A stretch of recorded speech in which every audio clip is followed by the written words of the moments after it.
I come here tonight and plead with you. Believe in yourself and believe that you're somebody. And as I said to the group last night, nobody else can do this for us. No document can do this for us. No Lincolnian Emancipation Proclamation can do this for us. No Kennysonian or Johnsonian Civil Rights Bill can do this for us.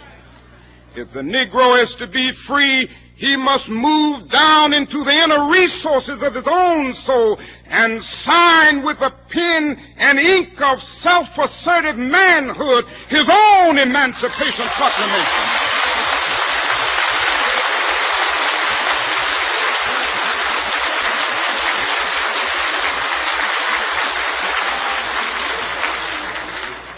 Don't let anybody take your manhood.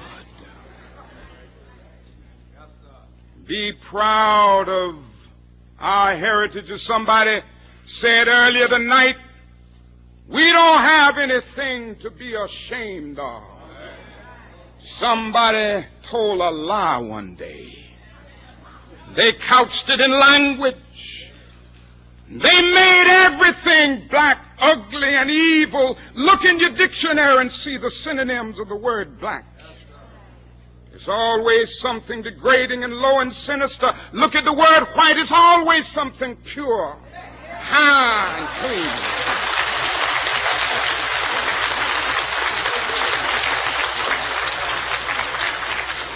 But I want to get the language right tonight.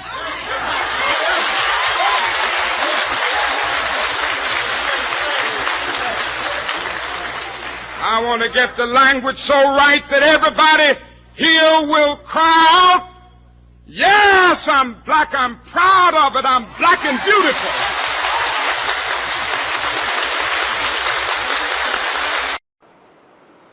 Contextual precision. Why that particular name for this channel? Well, some of you people know who I am and what I do, and some don't. But I'm just a regular guy trying to figure this thing out. You see, I taught myself how to read when I was 3 years old. My elders would sit and watch me with a book. They would offer to tell me what a word was and what it meant. There would be a dictionary at arm's length, and I would push them away, and I would refuse to use the dictionary. And I would sit on that same page, even if it took hours, until I could understand the full meaning. When it came to kindergarten, I could read at a level much higher than the other students. I could see more of the information in the things we were told to read as children. And I started to tune a lot of it out. Grades were never important to me. What was important was understanding things. So whereas my classmates would cheat to try to get a good grade, I would pour over the material and would say grade me down if I don't understand it. I will try to understand it, and the grade that I get, I will earn.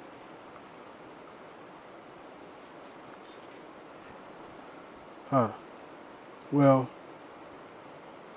as time went on, my grades started to slip and dropped to, I couldn't make grades. I say in the entire 13 years that I went through K through 12, I may have made straight A's once in 13 years. At that time, you're taught to equate grades with intelligence. I never did that. Um, I actually saw those two as separate the whole time. I would make bad grades on principle. For some reason, my mind would not accept the material being pushed. So when I graduated high school, got me a little job, then got me another little job, I started spending my spare money on books. What kind of books? Textbooks actually. Textbooks, biographies, journals, poetry, war, politics, civics, law. I basically just read a wide spectrum of things. But this time I didn't have the gun of having to turn in an assignment over my head. And my mind started to assemble the context of things I was reading. Then I began to act on my understanding gained from having read those things. And then I started to become creative. I didn't even know I had any creativity. Now you're wondering why I started this video with Dr. Martin Luther King. Well, that's pretty much what I was trying to learn the entire 13 years of school was, who am I? Who are my people?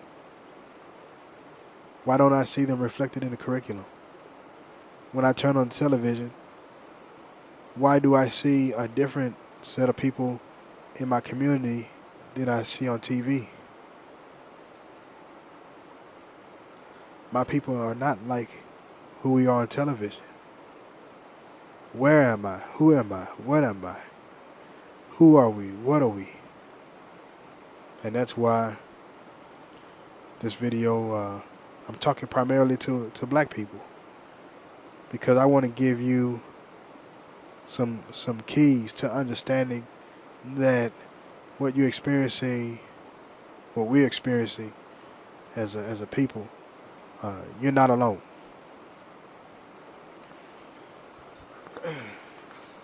No, you're not alone at all.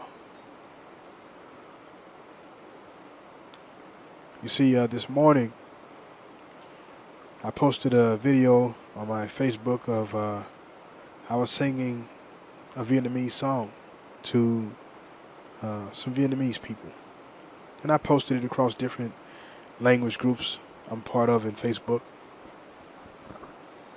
You know, I'm a black man, American born,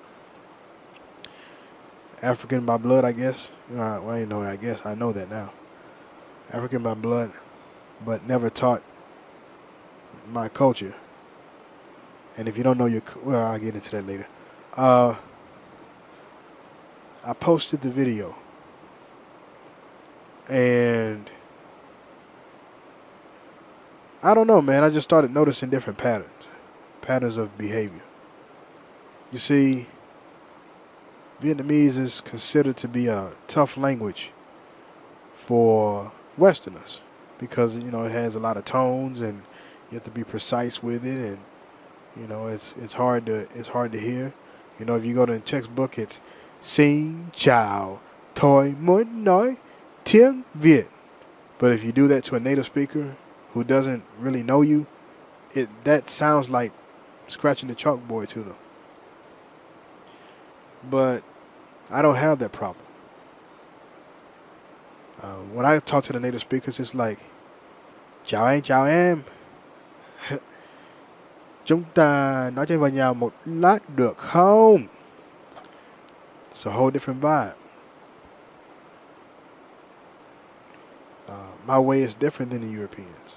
Why? Because in that process, I started studying Africans. Then I started studying African culture and started reading African literature for myself. I stopped reading about Africa and started to read Africa. I stopped listening about Africa and started listening to Africa. African culture gave me the understanding that what I feel inside is really true. I am an African through and through. And I now realize where I am in this part of the world. You see, the past is not back there. The past isn't a long time ago. You see, every single element that comprises the present is just another extension of the past. The more you understand history, the more clearly you will see today. Truth itself cannot be destroyed or maneuvered by anyone. Although the people that stole our ancestors and had us build their nation for them, they have created a false paradigm of reducing the truth into an object. They call it the truth. And then the truth is something that you have to convince me. So you can speak truth all you want, but if I don't believe you, then it's not true, which in and of itself is not true. When I started to just understand that truth is like the sun, and one's words are like fingers pointing at it. You can't make them look up and see it. But if you're connected to it, the creativity, the creation, the power, the power that it has is yours if you create the truth, if you connect the truth. So, although we are raised to do what is most correct in order to avoid the punishment of doing wrong, when you experience the power and the creativity and the joy of doing what is truthfully correct, there's nothing like it. No one can stop you. Well, how do I know if someone is being untruthful with me? Context. You see, we are African people. And when we were in Africa, we were in our natural context. When the Arabs came and when the Europeans came and stole us from our context, they ungrounded us. They attacked the children first because the children are looking to place themselves in the context. So rather than deal with the adults who know who the enemy is, who know who they are, and who know how they relate to the universe, they attack the children. They create a false context for those children. But the African soul is a very powerful thing. Our soul never dies. So we spend our lives feeling like something's wrong, but never being able to put our finger on it, never being able to identify what exactly is wrong here. You're educated against your nature. And if you don't understand what culture is, your culture is what allows you to interact with the universe through your nature. So when they supplanted us from our culture and they put us into the middle of their culture,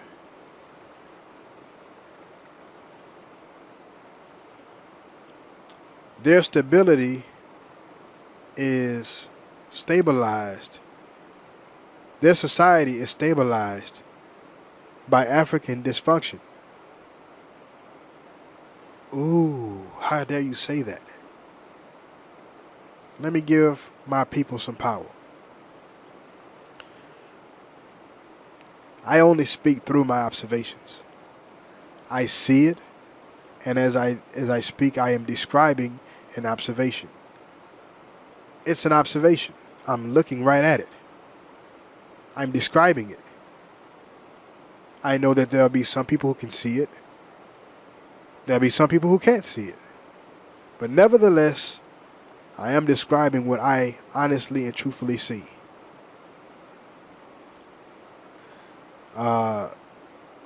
Truthfulness is the only way to interact with someone like me. A deceiver will come at me and say, "You're not seeing that." But the truth of it is, I am seeing it. I don't work to convince anyone. Belief is a disease of the mind. I start to understand that. You either see it or you don't. All I do is ask the deceiver, "What do you see?" I want you guys to try that. Next time you speak to an observation, you describe an observation that you truthfully and honestly see. A truth seeker is going to share what they see in the same context in order to help clarify your vision of what you're looking at. And you're going to do the same for them. Truth works in reciprocity. In fact, truth demands reciprocity. My spirit always moved me to move in this direction anyway, but it wasn't until I studied African culture for myself that I realized that there is just truth. That's it.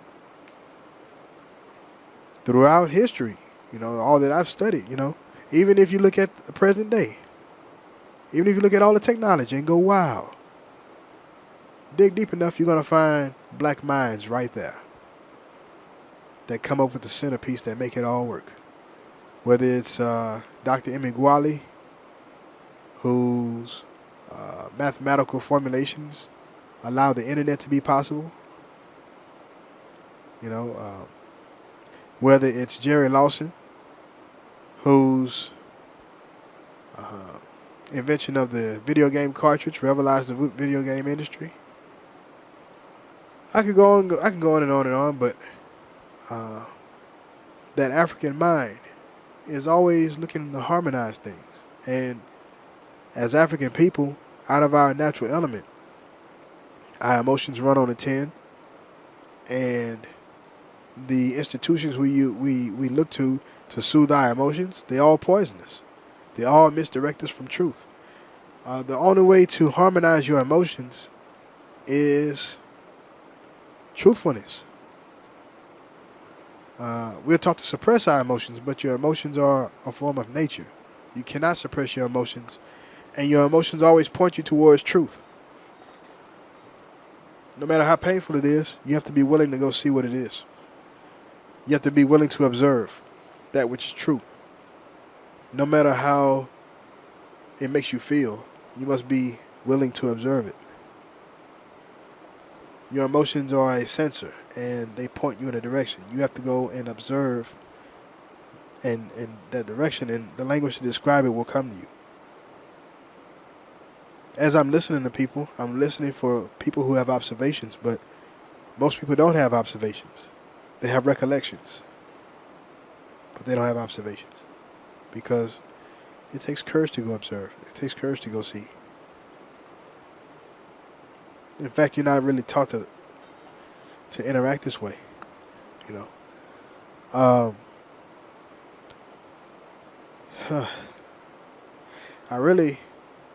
I'm really leading up to something here, and I think my people need to hear this. Black people need to hear this. Black males especially, because no one hears us. And if I don't say it,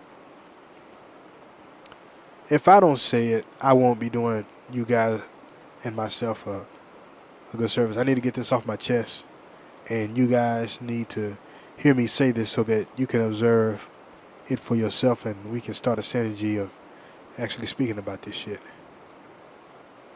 But lately I've had this experience of white people calling me a racist. You know, years ago, such a thing would have confused me, but it rarely happened years ago. Because years ago, I didn't see what I'm seeing.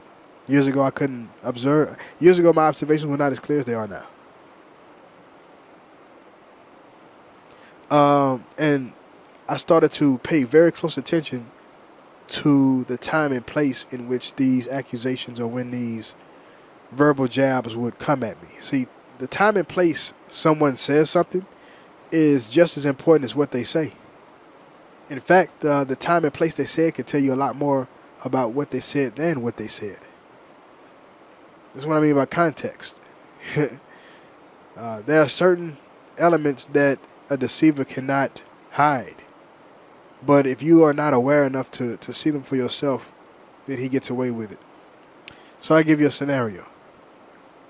I posted this video up, and I was chatting with a Vietnamese girl on camera, and one of the white guys in the group gave me congratulations and said that my Vietnamese sounded authentic to him, and it started a thread that ended up being 200 posts of other white guys trying to start a verbal fight with me, basically telling me to stay humble or to humble myself, that I shouldn't get ahead of myself, that I shouldn't celebrate what I'm doing, that I shouldn't be too proud. And when I say time and place, the context of it, I've never heard a white male be told to be humble for any accomplishment he's ever done. You know, never heard it. And I don't think I'm going to hear it either. You know, when I studied history and, you know, Jack Johnson became a heavyweight champion of the world, a lot of black men were lynched for celebrating Jack Johnson's knockout of the world heavyweight champion. You know, when you study history, you see the patterns just play out today. It's almost like white people, especially white males, have their self-esteem tied up into how far superior they see themselves over the black male. Black people just want to be left the fuck alone, and we want to be able to be compensated, or we want to be able to celebrate our own shine. So when white males get insecure, they tell us to be humble. And what does that mean? That means don't shine so brightly. This is part of the reason that I went from Spanish, because I'm fluent in Spanish already, you know. Puedo hablar español como si fuese mi idioma natal. Ya puedo, pero la segunda idioma que quería aprender era francés. Pero yo no quiero hacerlo porque hay muchos de bolillos son racistas. You know, it's almost like white folks measure themselves against us, and we're not allowed to just grow without them constantly reminding us that we shouldn't feel too proud of ourselves. And me having done the work on myself to reconnect into my African culture, I can now say, fuck y'all. I'm going to shine as hard as I want to, because I want my people to start shining unapologetically. This pattern happens over and over and over. And when I check it, for instance, when I posted a video up in this group and I had the caption, I put the caption said, "Singing from the soul is the only way to glow for show." And this white guy, the first thing he said to me, it wasn't, "Hey Dex, that was an amazing video. Hey Dex, I see those native speakers loved the fact that you sang with them and sang their cultures, that you celebrated their culture with them." No, you know what this motherfucker said to me? The first thing he said was, "You doing this for show? Are you serious?" I said, I'm not using standard English when I said the only way to, you know, singing from the soul is the only way to glow for show. I'm not using standard English when I say that. I am speaking my native dialect of Black American English. For sure, it means for sure. And I gave him a little linguistics lesson on, yes, before we were kidnapped and brought over here, we had our own languages too. You know, Africa had its own languages too. White supremacist propaganda, contrary to white supremacist propaganda, Africans have their language too. So he saw where I was going with it and he stopped commenting. Then this other white guy, this other asshole jumps in and he says he's intentionally misspeaking because his people were uneducated due to slavery. Ha ha ha. Smiley face. Now, this could go one or two ways, my response. See, either I give no response and I validate that bullshit, or I give a response and get into a verbal fight with this guy. But no. African culture teaches you another way. Always look to put everything into its natural context, no matter what it is. Find the context of whatever's being discussed and ride that motherfucker. So my response to him was,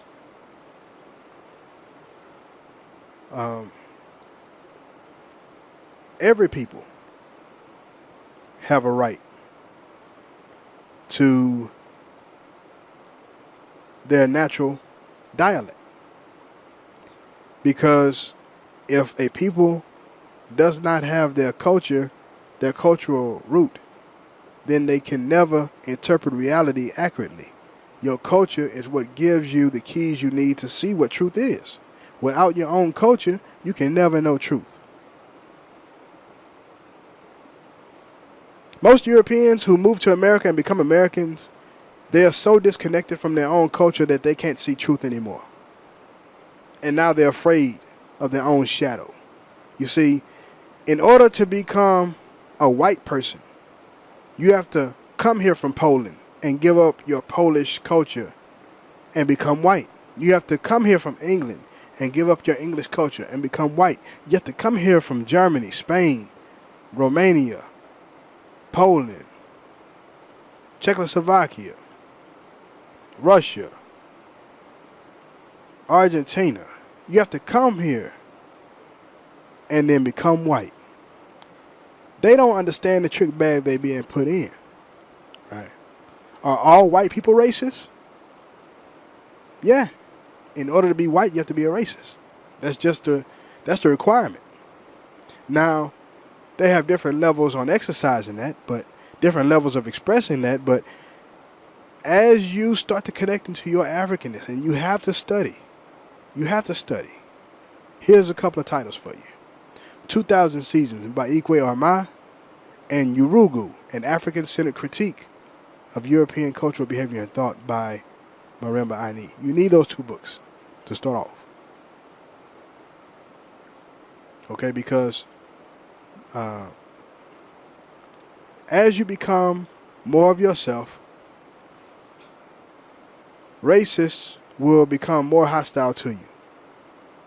Most of your white friends, if they're Americans, they're going to be racist. They are racist. But as you connect into yourself and become more centered, they're not going to be able to tolerate you as much as they once did. You see, they never ask white Americans to embrace or to love you, only to tolerate you. And tolerance is only used to around something that's hard for you to bear. Your friends they can barely stand you. Why are you around them? They're just tolerating you.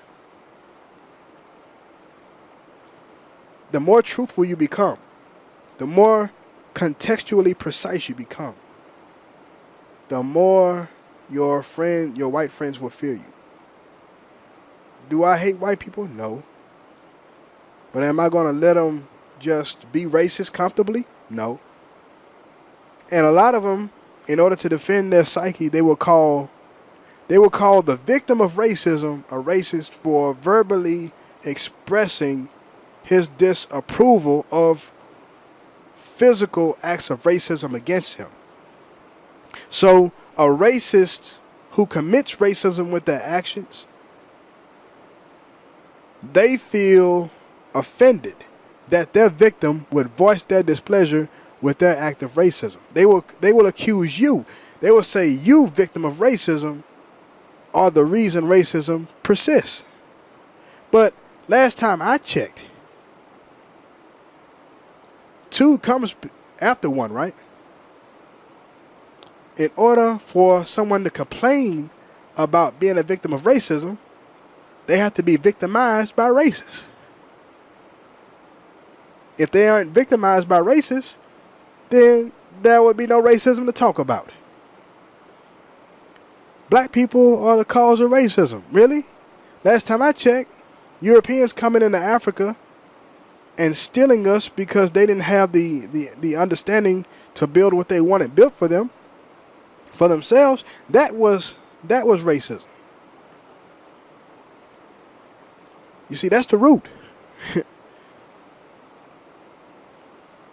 The first element of the first part of a plant that comes out of every seed is always the root. The life of the tree is in the root. Once you know the root, you know the tree.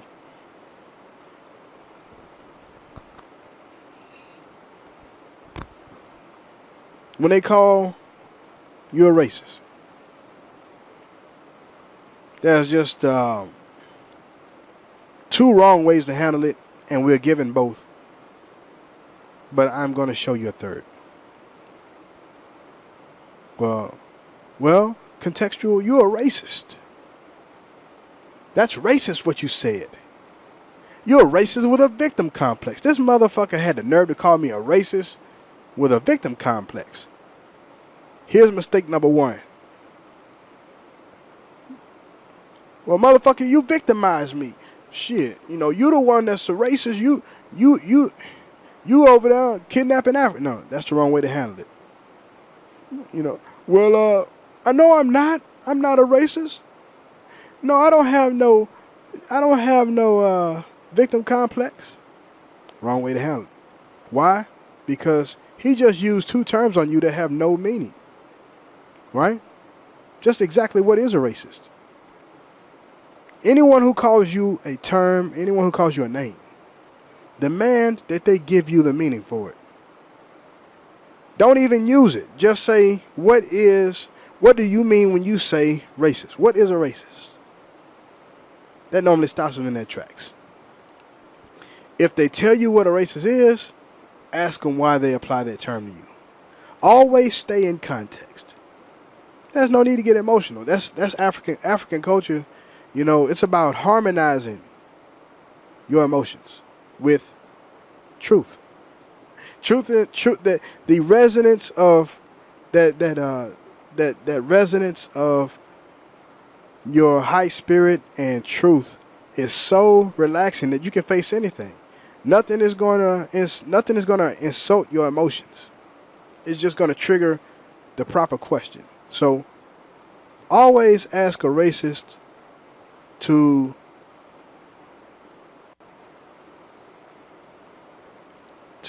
help you understand what his true meaning is.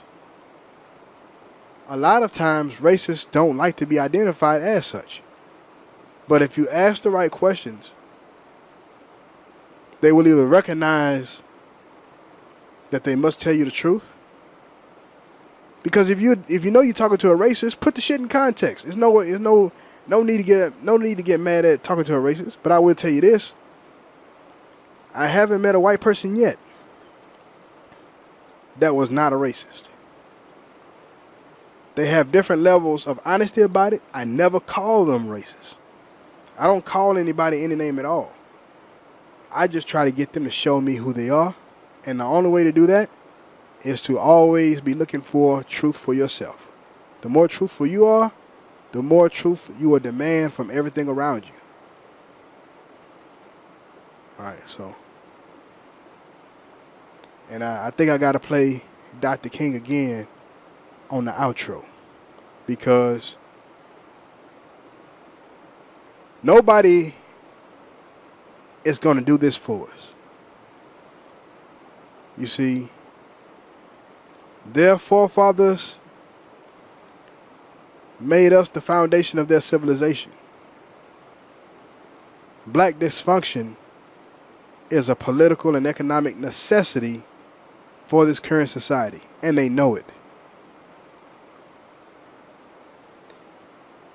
However, our dysfunction doesn't serve us. The only way to resolve this is to become unapologetically truthful. That's a process, because, you know, that is a process. It's not easy, but it is worth it. It's worth it. You will become more and more and more aware, more and more clear-sighted, and more in peace with yourself and everything around you. The more truthful you are, you will fear less and less. So you see, the more one deceives someone else, the more apt to be deceived he himself is. So the deceiver is the most afraid. The deceiver is the least secure. The deceiver is the biggest coward. And if you look at the history of how our people were conquered, deceit, treachery, dishonesty, betrayal, torture, rape, you know, so it's never honest. So you have to demand it now. In our grandparents' era, they faced a lot of direct terrorism from the ancestors of the current white population of the West. Nowadays, it's psyops to maintain that domination. Entertainment is the big vehicle, because entertainment is a pacifier. What does a pacifier do? It buys the deceiver more time. See, the baby sucks on a pacifier because it resembles his mother's nipple. He's sucking on it and he's swallowing, and although he thinks he's swallowing milk, he's not. He's swallowing his own saliva. The deceiver wants just enough time to become strong enough to check that baby before he's strong. And then the longer the baby is deceived, the harder he's going to suck on that nipple, and he's going to starve due to lack of nutrition. In this analogy, truth, our personal connection to truth, and truth is like the sunlight. You have to have your own ray to it. Truth demands that each one of us look for it and find it. Only then will our souls be fed. You have to feed your own soul. You have to sign with the pen and ink of self-asserted manhood, your own emancipation proclamation, because no one is going to do this for us. Too many people benefit from black dysfunction. And black greatness has to be controlled. They never want black greatness to circulate amongst black people. In fact, they love it when black greatness can be celebrated with a white face on it and a white name on it. A lot of our modern history is hidden. Much of our ancient history is hidden. But culture never dies. Culture doesn't die until the people do. So we're always ourselves, and the folks who claim to be superior to us are always studying us. Last time I checked, people who are truly inferior, you would just leave them alone. But we're not being left alone. We're the most watched people on the planet. African people are the most actively sought after people on the planet. It's all about our confidence, because our creativity can't be stopped. Our intelligence can't be stopped. Our physicality can't be stopped. Our spirituality can't be stopped. But to mess around with our confidence, we become a fuel source for the whole world to eat on. Or another book, The Destruction of Black Civilization, by Dr. Chancellor Williams. Well, any questions, leave them in the comment section below. And, I'll talk to you guys later. Peace. I come here tonight and plead with you. Believe in yourself and believe that you're somebody. And as I said to the group last night, nobody else can do this for us. No document can do this for us. No Lincolnian Emancipation Proclamation can do this for us. No Kennisonian or Johnsonian Civil Rights Bill can do this for us.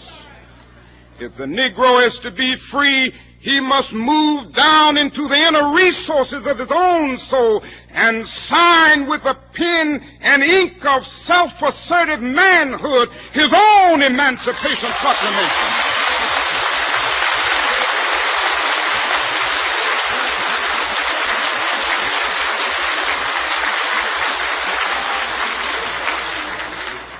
Don't let anybody take your manhood.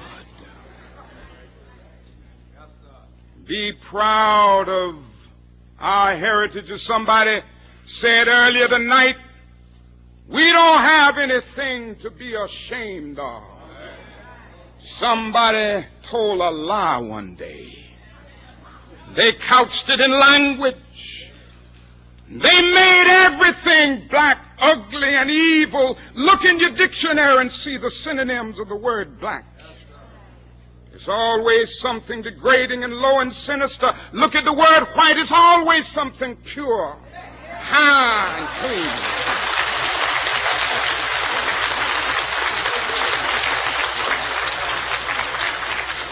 But I want to get the language right tonight.